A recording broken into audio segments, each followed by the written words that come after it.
नमस्कार,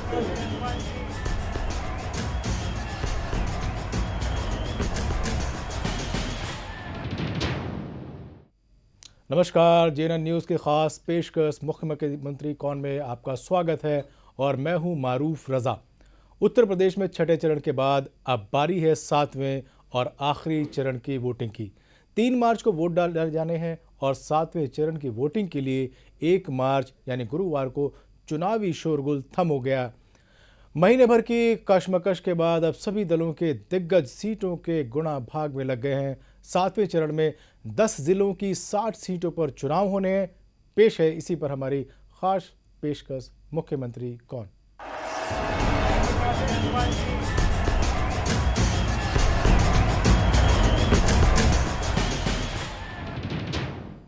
जी हाँ, उत्तर प्रदेश विधानसभा चुनाव भले आम लोगों के लिए महज सूबे की सरकार का फैसला हो, लेकिन राजनीतिक दलों की सोच इससे कहीं आगे है। दरअसल ये चुनाव महज सत्ता का सेमीफाइनल है।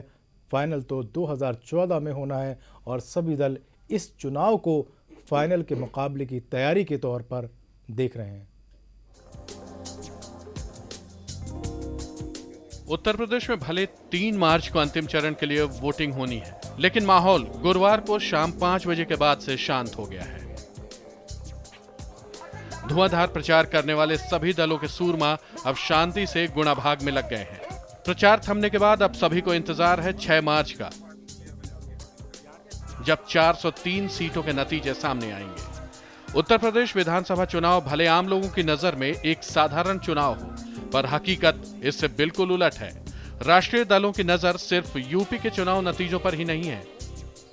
इससे काफी आगे की सोचकर कांग्रेस, बीजेपी के साथ दूसरे दल चुनावी अखाड़े में ताल ठोक रहे हैं। दरअसल 2014 में लोकसभा चुनाव होने हैं और यूपी चुनाव के नतीजों को सेमीफाइनल के मुकाबले के तौर पर देखा जा रहा है। जानकारों का मानना है कि जो भी दल यूपी में अच्छा परफॉर्म करेगा, उसके लिए लोकसभा चुनाव के फाइनल मुकाबले में उसी के आधार पर सरकार बनाने का रास्ता बनेगा। इसीलिए सभी दलों ने इस चुनाव में अपनी पूरी ताकत झोंक दी। इसके अलावा आने वाले वक्त में राज्यसभा में अपनी ताकत बढ़ाने के लिए भी सभी दलों के लिए यूपी चुनाव के नतीजे ही मायने रखने वाले हैं। अगर बात राष्ट्रपति और उपराष्ट्रपति के चुनाव की करें, तो भी यहां की जीत पर काफी कुछ निर्भर करेगा। लिहाजा इसी को ध्यान में रखकर सभी दलों ने विधानसभा चुनाव में अपनी पूरी ताकत झोंक दी है। नरेंद्र त्रिपाठी, जेएनएन न्यूज। बिल्कुल, उत्तर प्रदेश के 7वें चरण का चुनाव होना है और तमाम दिग्गजों ने अपनी पूरी की पूरी ताकत, एड़ी चोटी का जोर लगा दिया है। और इसको सेमीफाइनल क्यों माना जा रहा है, इसी मुद्दे पर बात करने के लिए मेरे स्टूडियो में 2 मेहमान हैं। अशोक चौहान है, बीजेपी से, आपका स्वागत है। और साथ ही मेरे साथ हैं आप अजय वर्मा जी, कांग्रेस से, आप दोनों का बहुत स्वागत। और रजनीश है न्यूज़ रूम से मेरे साथ। जी रजनीश, आपका भी स्वागत। मेरा पहला सवाल कांग्रेस से, सत्ता जो है केंद्र की कांग्रेस के पास है, क्या माना जाए अजय जी?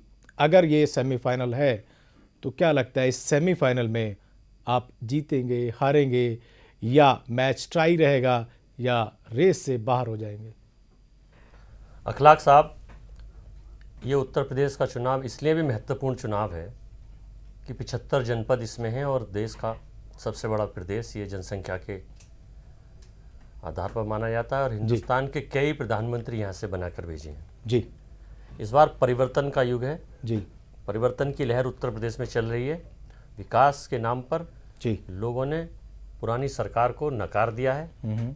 जो पुरानी सरकारें 22 साल से उत्तर प्रदेश में चली आ रही हैं, जी, विभिन्न क्षेत्रीय दलों की, उसके सारे आकलन करने के बाद इस बार युवा 19% युवा मतदाता जो 18 साल से 35 साल के बीच का है जी, और खास करके उस वर्ग विशेष के लोगों ने जो वोट में निर्णायक महत्वपूर्ण भूमिका अपने रखते हैं। जैसे उत्तर प्रदेश के चुनाव में मुस्लिम मत यहाँ करीब 81 सीटों पर निर्णायक स्थिति में है। जी, आम प्रचलन में और विभिन्न विधानसभा क्षेत्रों में मुझको मौका मिला जाने का, जी, तो मुझे ये पाया कि मुस्लिम मत, चाहे वो पढ़ा लिखा मुस्लिम मत हो या वो छोटा वर्क करने वाला, छोटा काम करने वाला, उसकी वजह क्या? आप इतने बिल्कुल भरोसे से कह रहे हैं, विश्वास से कह रहे हैं कि वो जितना पूरा का पूरा जो मुस्लिम वोट है वो कांग्रेस की झोली में जाएगा? नहीं, पूरा का पूरा मुस्लिम वोट नहीं कह रहा मैं। जी, मैं कह रहा हूँ कि मेजॉरिटी में मुस्लिम वोट 60% कांग्रेस की तरफ, मतलब मुस्लिम वोट 60% जिधर जाएगा तो वो और वोटों के समीकरण को मिलाकर डिसाइडिंग फैक्टर लेकिन क्यों बनकर जाएगा अजय जी, जाएगा क्यों?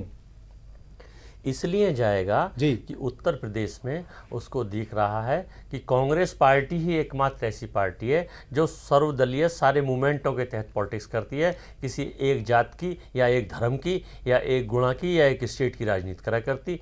कांग्रेस मदर पार्टी है, हिंदुस्तान के हर स्टेट में इसका अपना एक प्रभाव है। लेकिन बीजेपी तो ये कहती है कि मदर ऑफ ऑल करप्शन भी कांग्रेस ही है, जितना भी करप्शन हो रहा है उस सब की जननी भी कांग्रेस ही है। यही संदेश तो हमने इस बार उत्तर प्रदेश की जनता को कांग्रेस के विभिन्न बड़े नेताओं ने, प्रचारकों ने, देश के प्रधानमंत्री ने, सोनिया जी ने, अशोक जी आप संदेश। अजय वर्मा जी जितने दावे से कह रहे हैं कि बहुत मेजोरिटी ऑफ वोट जो मुस्लिम्स है वो उनको मिलेगा, वो किसी धर्म विशेष की राजनीति नहीं करते, लेकिन फिर कहते हैं कि मुस्लिम वोट भी उन्हीं को मिलेगा, उसकी वजह उनके पास नहीं है। हालांकि वो बड़ा समझाने की कोशिश कर ज़रूर हैं, लेकिन क्या लगता है अगर मुस्लिम वोट भी वहाँ चला गया, युवा नेता भी वहीं पहुँच गए, युवा वोटर भी वहीं पहुँच गए, तो बीजेपी के पास क्या, उसका कमल कब खिलेगा? अब देखिए, अजय भाई का अपना सोच है और कांग्रेस भी आजकल अपना सोच अलग रखती है जी।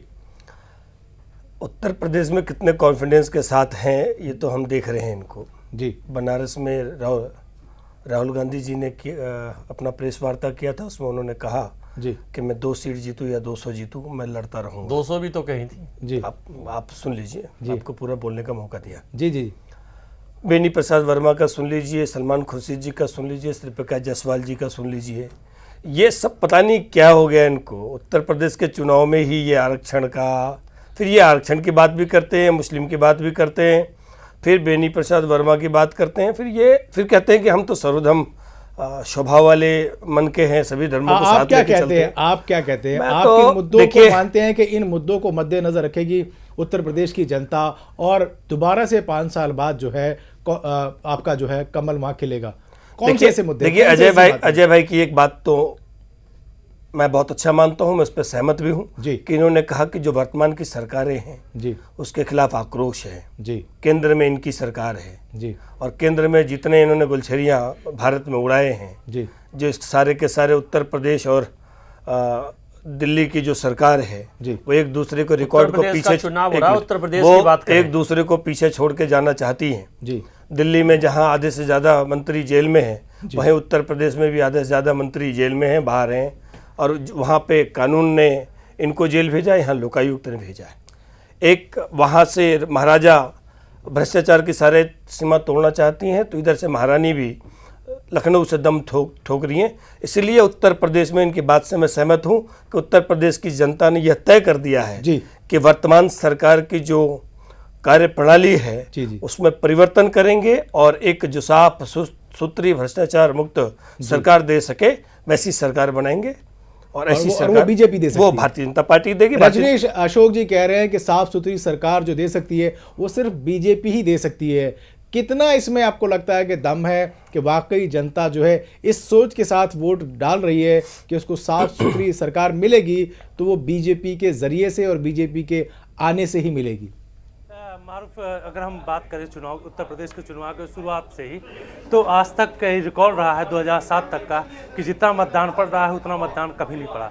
आज 2012 में मतदान की जो स्थिति है 60 से 62% देखा जा रहा है 6वें चरण तक। तो ये तय कर पाना कि किसकी सरकार बनेगी किसकी नहीं बनेगी ये हम नहीं तय कर सकते, ये 6 मार्च को तय होगा। लेकिन मारूफ, बीजेपी का कहना कि हमारी सरकार आएगी तो हम उम्मीद करते हैं कि भ्रष्टाचार नहीं होगा, लेकिन याद रहे कि बीजेपी के पास खोने के लिए कुछ भी नहीं है, पाने के लिए बहुत कुछ है। कितनी सीटों में लड़ रहे हैं, कितनी सीटों पर नहीं लड़ रहे हैं, कितनी जीत मिल रही है। लेकिन रजनीश, ये नजरिया, ये सवाल तो कांग्रेस के लिए भी है। 22 साल बाद 22 सीटें, तो कांग्रेस के पास भी खोने के लिए कुछ नहीं है, पाने के लिए अब कितना पा सकते हैं कांग्रेस वाले और कितना पा सकती है बीजेपी, ये एक बहुत बड़ा सवाल है। हाँ, लेकिन मारूफ जब मैं उसी बात पे आ रहा था, खोने के लिए जैसे आपने कहा कांग्रेस पास कुछ नहीं है, लेकिन केंद्र यूपी का जो चुनाव होता है वो सीधे केंद्र की सत्ता पे ले जाती है लोगों को। तो यूपी का चुनाव ही तय करता है कि अगली सरकार केंद्र में किसकी होगी। तो अगर कांग्रेस के पास सिर्फ खोने के लिए यही चीज है कि अगर केंद्र में इनकी सरकार है, अगर इनकी 22 से जो सीटें अगर वो बढ़ती नहीं है तो अगला जो लोकसभा चुनाव होगा उसमें कांग्रेस को नुकसान होगा। बिल्कुल अजीज, अगला लोकसभा चुनाव 2014 में होगा और अगर ये सेमीफाइनल में कहीं विकेट गिर जाती है कांग्रेस की तो बहुत मुश्किल होगा अपनी सत्ता को बरकरार रखना और 2014 का फाइनल लड़ना। फिलहाल लेते हैं एक ब्रेक और ब्रेक के बाद इस पर हम बने रहेंगे।